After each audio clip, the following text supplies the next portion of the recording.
Elle est tombée à genoux, en plein milieu du village, ses livres dans la poussière, et tout le monde la regardait, sans rien faire. Mais ce que personne n'avait prévu, c'est qu'un Apache allait sortir de l'ombre, et changer sa vie et l'histoire pour toujours. Reste jusqu'à la fin, parce que ce que cet homme fait dans la dernière scène, va te couper le souffle. Le vent soulevait doucement la poussière rouge du sol. Ce matin-là, une diligence s'arrêta devant la grande rue vide d'un petit village du sud-ouest. Une femme en descendit avec lenteur. Elle portait une robe simple, un manteau usé, et tenait contre elle une valise remplie de livres. Elle s'appelait Élise Montfort. Elle avait 30 ans, venait de loin, et n'avait plus de famille. Mais elle avait une idée claire, ouvrir une école. Le bâtiment choisi n'était qu'un vieux saloon en ruine. Les vitres étaient cassées, le plancher grinçait à chaque pas, et une forte odeur de tabac flottait encore dans l'air. Pourtant, aux yeux d'Élise, c'était un lieu plein de promesses. Elle poussa la porte, entra, et posa sa valise sur le sol. Le silence était profond. Pas un bruit, pas une voix. Juste ce silence sec et chaud du désert. Sans attendre, elle se mit au travail. Elle nettoya les tables poussiéreuses, redressa quelques chaises, puis sortit un à un ses livres. Il y avait des grammaires, des livres de lecture, des cahiers vides, et même un petit dictionnaire. Chaque livre était précieux. Elle les aligna avec soin sur une planche posée contre le mur. Une bibliothèque improvisée, mais fière. Les passants la regardaient de loin. Personne ne l'avait saluée. Quelques hommes rirent doucement en la voyant balayer le sol avec énergie. Une femme, seule, qui voulait enseigner? Cela faisait sourire certains. Mais Élise ne répondait pas aux moqueries. Elle continuait. Elle avait traversé la moitié du pays pour arriver ici. Ce n'était pas pour abandonner. En fin de journée, la lumière du soleil entrait par les trous du toit et dessinait des formes dorées sur le sol. Élise s'assit un moment sur une chaise bancale et observa la pièce. Ce n'était pas encore une vraie école, mais c'était un début. Un lieu pour apprendre, rêver, grandir. Elle sourit doucement, les mains posées sur ses genoux. Au même moment, de l'autre côté de la rue, un homme la regardait en silence. Un Apache au regard calme, immobile dans l'ombre. Son nom était Takoda. Il ne disait rien. Mais quelque chose, en lui, venait de changer. Takoda se tenait immobile sous le porche étroit d'un entrepôt abandonné. Sa silhouette se confondait avec les ombres du matin. Il ne bougeait presque jamais, mais ses yeux, eux, voyaient tout. Depuis que la femme était arrivée dans le village, il l'observait. Non pas par curiosité malsaine, mais par instinct. Quelque chose en elle l'avait frappé dès le premier jour. Elle n'était pas comme les autres femmes qui passaient par ici. Elle ne cherchait ni mari, ni confort. Elle ne portait pas de bijoux, ni parfum. Elle portait des livres. Et dans ses gestes, il y avait de la patience. Dans ses yeux, de la fatigue, mais aussi une lumière qu'il reconnaissait. Celle des gens qui croient encore en quelque chose. Takoda était un Apache. Un homme entre deux mondes. Il parlait la langue des Blancs, mais vivait selon les lois de son peuple. Il connaissait la douleur du rejet, les regards de peur, les chuchotements derrière son dos. Alors quand il avait vu Élise Montfort marcher seule dans la rue principale, droite et fière malgré les rires, il avait senti un écho. Elle aussi vivait en marge. Depuis, chaque jour, il restait près de l'ancienne école. Toujours à distance, toujours silencieux. Quand des jeunes hommes s'étaient approchés un peu trop près pour se moquer, Takoda avait fait un pas dans leur direction. Ils étaient repartis sans un mot. Une nuit, il avait vu une fenêtre brisée. Le lendemain matin, elle était réparée. Élise n'avait jamais su comment. Une autre fois, un chien errant avait volé un panier de nourriture posé devant la porte. Le lendemain, un nouveau panier l'attendait. Toujours en silence, toujours sans nom. Takoda ne savait pas pourquoi il faisait tout cela. Peut-être parce que cette femme se battait seule. Peut-être parce que ses gestes lui rappelaient ceux de sa sœur disparue. Ou peut-être parce qu'en la regardant, il se souvenait qu'il existait encore des personnes justes. Il ne lui avait jamais parlé. Pas encore. Mais il la suivait du regard. Et dans son cœur, il s'était promis une chose, tant qu'elle resterait ici, il veillerait sur elle. Même si elle ne le savait pas. Même si elle ne le saurait jamais. Le soleil était déjà haut dans le ciel lorsque la porte du vieux saloon s'ouvrit brusquement. Élise, occupée à nettoyer une table avec un chiffon humide, leva les yeux. Sur le seuil se tenait Monsieur Vaudenay, le maire du village. Un homme large, au visage rond, vêtu d'un costume sombre trop chaud pour cette chaleur. Il souriait, mais ses yeux ne souriaient pas. « Bonjour, mademoiselle Montfort », dit-il en avançant dans la pièce. Ses bottes neuves claquaient sur le plancher usé. « Monsieur Vaudenay », répondit Élise poliment, sans arrêter son travail. « Je suis encore en train d'aménager la salle. L'école ouvrira lundi, comme prévu. » Vaudenay regarda autour de lui, haussa les sourcils, puis fit un pas de plus vers elle. « Vous avez fait du bon travail, seule. Ce n'est pas facile pour une femme ici. Vous êtes courageuse. » Il s'arrêta à 1 mètre d'elle. Son ton changea légèrement, devenant plus bas, plus intime. Mais dans un endroit comme celui-ci, une femme seule a besoin de protection. Le désert, plein de dangers. Élise se redressa, droite, le dos tendu. Elle posa calmement le chiffon sur la table. Je suis ici pour enseigner, monsieur Vaudney. J'ai signé un contrat avec la mairie. Vous m'avez promis un local, un salaire. C'est tout ce que j'attends de vous. Vaudney pencha la tête, presque amusé. Le contrat, oui. Mais les choses changent vite ici. La loi est souple. Et les femmes sans mari sont vulnérables. Elle le regarda droit dans les yeux. Sa voix était claire, ferme. Je ne suis pas vulnérable. Et je ne suis pas seul. J'ai mes livres. J'ai mes élèves. Je n'ai besoin de rien d'autre. Il resta silencieux un instant, puis son sourire disparut. Comme vous voulez. Mais ne venez pas pleurer si un jour vous vous retrouvez sans toit, ou sans école. Il tourna les talons et quitta la pièce. La porte claqua dans un bruit sec. De l'autre côté de la rue, Takoda n'avait pas bougé. Mais ses yeux avaient tout vu. Son regard se durcit. Cet homme venait de franchir une ligne. Et Takoda, dans l'ombre, se promit d'agir, si un jour il le fallait. Au début, les choses semblaient calmes. Quelques enfants passaient devant l'école en courant. Une vieille dame lui faisait un petit signe de tête. Un boulanger lui avait même offert un morceau de pain sec. Élise avait cru que les gens du village finiraient par l'accepter. Mais tout changea lentement, presque sans qu'elle s'en rende compte. Un matin, en allant chercher de l'eau au puits, elle croisa 2 femmes. Elles parlèrent plus bas en la voyant. L'une chuchota quelque chose, l'autre étouffa un rire. Élise fit semblant de ne rien entendre. Mais son cœur se serra. Le lendemain, elle entra à la mercerie pour acheter du fil. La vendeuse, souriante la semaine précédente, resta froide et distante. « Je n'ai plus ce que vous cherchez », dit-elle sans même vérifier. Élise remercia doucement et sortit, le regard des autres clientes dans son dos. Puis les enfants cessèrent de venir. Un jour, 2 petits garçons s'étaient installés devant la classe. Elle leur avait lu une histoire sur les saisons. Ils avaient souri, applaudi même. Mais maintenant, plus personne ne frappait à la porte. Les bancs restaient vides. Le silence remplissait la salle.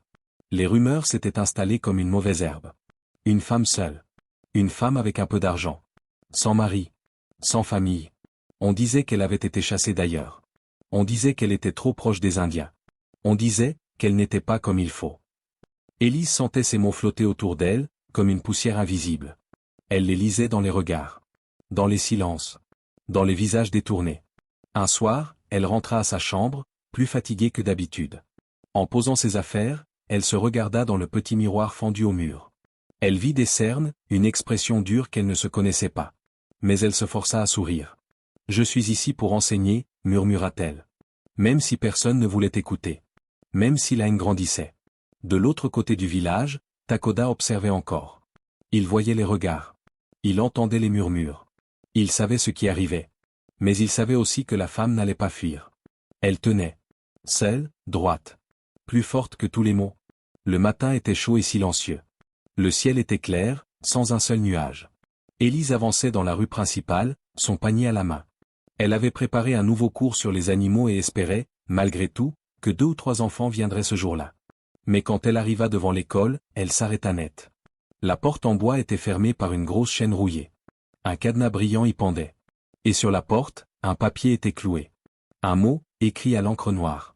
Propriété de monsieur Vaudney, entrée interdite, toute violation sera poursuivie. Élise resta figée.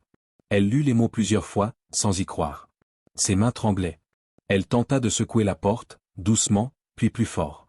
Rien. Fermé. Verrouillé. Volé. Son école, son rêve, terminé. Elle resta debout un moment, au milieu de la rue. Des gens passaient. Certains évitaient son regard. D'autres l'observaient de loin, sans rien dire. Personne ne s'approcha. Alors elle tourna les talons, sans un mot, et marcha lentement jusqu'à sa chambre d'auberge. Mais là aussi, une surprise l'attendait. Ses valises étaient posées devant la porte.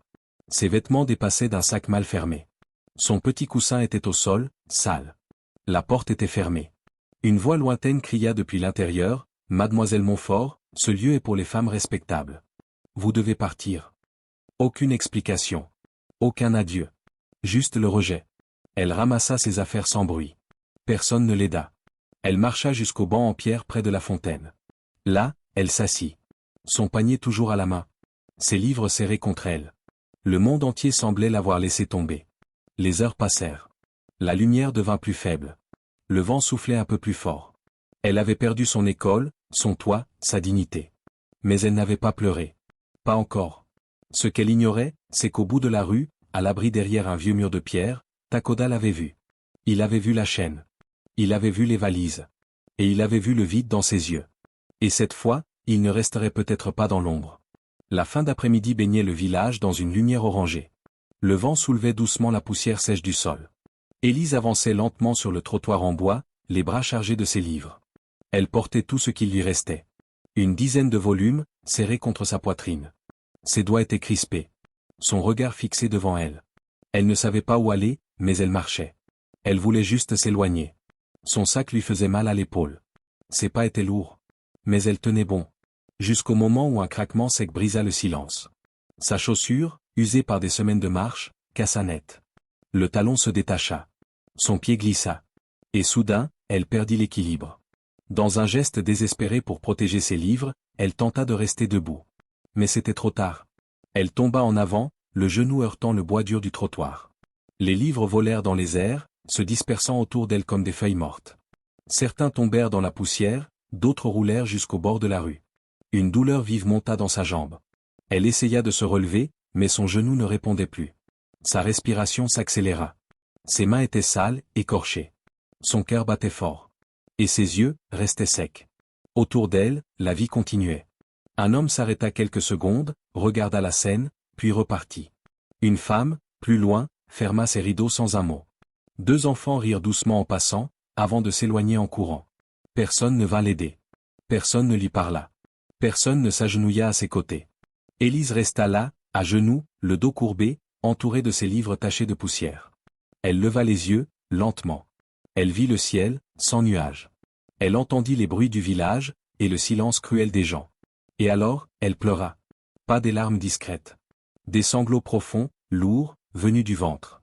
Pas pour la douleur physique. Mais pour l'injustice. Pour la solitude. Pour la honte. Pour tout ce qu'elle avait perdu. Et sans le savoir, à quelques pas de là, un homme venait de faire un pas en avant. Takoda ne pouvait plus attendre. Le silence était tombé sur la rue comme une couverture épaisse. Élise était toujours à genoux, les mains tremblantes, le visage baissé, les larmes roulant sur ses joues sales. Autour d'elle, les livres jonchaient le sol, couverts de poussière. Le monde continuait de tourner, mais pour elle, tout semblait figé. Et puis, des pas. Lents. Calmes. Un rythme régulier qui contrastait avec l'agitation du village. Un homme s'approchait. Ses bottes touchaient le sol sans bruit. Sa silhouette grande et droite coupait la lumière du soleil. Il ne parlait pas. Il avançait, pas après pas, vers la femme effondrée au milieu de la rue. Les chuchotements commencèrent. Un Apache? Il va faire quoi, là? Elle est tombée, il la regarde. Mais lui, il ne regardait pas les gens. Il regardait seulement elle. Quand il fut tout près, Élise leva les yeux. Elle vit un visage qu'elle n'avait jamais croisé de près. Un regard profond, paisible. Des cheveux noirs tressés, des perles discrètes, une tenue mélangeant cuir et tissu usé. Un homme d'une autre culture, mais au regard étonnamment familier. Il ne sourit pas. Mais sa voix, quand elle parla, était douce comme un feu qui réchauffe l'âme. « Mademoiselle Montfort ?» dit-il doucement. « Vous êtes tombée. Puis-je vous aider ?» Élise resta muette. Surprise qu'il connaisse son nom. Surprise de la douceur de son ton. Surprise de ne pas sentir la peur. Il s'agenouilla près d'elle, sans hésiter. Lentement, il ramassa un livre, souffla la poussière, et le posa en pile. Puis un autre. Puis encore. Avec des gestes calmes, presque sacrés. « Je m'appelle Takoda », dit-il en posant un dernier livre. « Vous n'êtes plus seul. » Alors, sans attendre de réponse, il glissa un bras sous ses jambes, l'autre dans son dos, et la souleva comme une plume. Élise se sentit portée, protégée. Le silence s'épaissit. Les gens s'arrêtèrent. Les voix se turent. Un Apache venait de prendre une femme blanche dans ses bras, au milieu du village. Mais dans les yeux d'Élise, il n'y avait plus de peur. Seulement une étrange paix. Takoda tenait Élise dans ses bras avec une force tranquille. Elle ne pesait presque rien. Son visage était fatigué, couvert de larmes et de poussière, mais dans ses yeux brillait un éclat nouveau. Elle ne comprenait pas encore ce qu'il se passait, mais elle ne résistait pas. Autour d'eux, le village entier semblait s'être arrêté. Les conversations s'étaient tues. Les hommes fixaient la scène, bouche ouverte. Les femmes regardaient par les fenêtres. Personne ne bougeait. Personne ne comprenait. Un Apache, qui prenait dans ses bras une femme blanche. En plein jour? En pleine rue? Takoda se tourna lentement vers la foule. Sa voix était calme, mais claire. Elle est sous ma protection. Un murmure parcourut la rue. Qu'a-t-il dit? Il n'a pas le droit. C'est dangereux. Mais Takoda ne cria pas. Il ne leva pas les poings. Il n'avait pas besoin. Il avait la vérité avec lui. Il regarda un homme qui s'approchait. C'était M. Vaudney. Le maire avait le visage rouge, les poings serrés. Ce n'est pas votre affaire. Elle est à la rue. C'est la loi ici, pas votre tribu. Takoda le fixa droit dans les yeux. Vous parlez de loi, dit-il sans trembler. La loi interdit de prendre un logement sans prévenir. La loi interdit de voler le travail d'un professeur sans raison. La loi protège aussi ceux qui n'ont plus rien. Vaudney recula d'un pas. Il cherchait du soutien dans la foule. Il n'en trouva pas. Personne n'osa parler. Personne ne voulait se mettre face à un homme prêt à tout pour protéger. Takoda avança alors lentement, Élise toujours contre lui. Il quitta la rue principale. Il marcha vers la colline, vers un petit sentier que personne n'empruntait. Élise ne dit rien. Sa tête reposait contre son épaule. Elle sentait sa chaleur, la force de ses bras, le calme de son souffle. Pour la première fois depuis des semaines, elle se sentit en sécurité. Et le village, cette fois, ne fit rien pour l'arrêter. Le vent soufflait doucement entre les arbres, apportant l'odeur du bois frais et de la terre chaude. Un peu plus loin du village, sur un terrain calme et ouvert, une nouvelle école prenait vie. Elle n'était pas grande. Juste une cabane en bois clair, construite avec patience, avec des mains solides et des gestes simples. Takoda l'avait bâtie lui-même, aidé de 2 hommes de sa communauté. Il ne parlait pas beaucoup, mais chaque clou, chaque planche posée disait « Tu es la bienvenue ici ». À l'intérieur, Élise avait rangé ses livres sur des étagères fabriquées à la main. Elle avait nettoyé le sol, accroché un petit tableau noir, préparé des pupitres pour 10 enfants. Tout était modeste, mais tout respirait la paix. Et les enfants vinrent. Le premier jour, 2 filles apaches se présentèrent, timides, les cheveux tressés, des petits cahiers à la main. Le lendemain, un garçon du village s'approcha, accompagné de sa grand-mère. Puis d'autres suivirent, blancs et apaches, curieux, silencieux d'abord, puis joyeux. Dans cette petite salle, les frontières tombaient. Les enfants riaient ensemble, dessinaient côte à côte, apprenaient les mêmes lettres, les mêmes chansons. Élise parlait doucement, expliquait avec patience. Elle prenait le temps. Elle écoutait. Elle encourageait. Et elle souriait. Chaque matin, elle se levait avant le soleil, ouvrait les fenêtres en bois, respirait l'air frais, et remerciait le ciel d'être encore là. D'enseigner. De vivre. Elle avait retrouvé son but. Takoda, lui, ne venait jamais s'asseoir. Mais il était toujours près de l'école, dans l'ombre d'un arbre, assis sur une pierre, silencieux. Il réparait les bancs, transportait de l'eau, gardait un œil discret sur tout. Les enfants l'avaient accepté sans crainte. Il souriait parfois, d'un sourire rare mais sincère. Élise le regardait souvent par la fenêtre. Elle savait qu'il ne demandait rien. Mais elle sentait sa présence. Elle sentait sa force tranquille. Et dans son cœur, elle n'était plus seule. Ce lieu, simple et fragile, était devenu une vraie école. Pas seulement un endroit pour apprendre. Un endroit pour recommencer. Ensemble. C'était un matin tranquille, comme tant d'autres. Le feu crépitait doucement dans le petit poêle de l'école. Les enfants dessinaient, riaient. Élise observait leurs visages, tous différents, tous lumineux. Puis elle leva les yeux, et vit Takoda, assis près de la porte, un panier de bois à la main, le regard calme. Elle le vit vraiment. Ce jour-là, elle comprit. Il avait toujours été là. Quand la vitre avait été réparée. Quand ses livres disparus étaient revenus. Quand les hommes s'étaient tus devant elle. C'était lui. Le protecteur dans l'ombre. L'ami silencieux. L'homme qui l'avait porté quand plus personne ne l'avait regardé. Ce soir-là, elle lui parla longuement, à voix basse, sous les étoiles. Il l'écouta sans l'interrompre. Elle lui dit merci. Il baissa la tête, presque gêné. Et l'amitié devint tendresse. Et la tendresse devint amour. Un amour discret, profond, solide. Ils ne cherchèrent pas à impressionner. Mais leur histoire toucha tous ceux qui les connaissaient. Le mariage fut simple. Une petite cérémonie près de l'école. Des enfants accrochés à leurs robes. Des chants en 2 langues. Des sourires sincères. Des regards apaisés. Même des habitants du village vinrent. Même M. Vaudney resta silencieux, incapable de s'opposer à ce que tout le monde appelait désormais la force tranquille de l'amour. L'école grandit.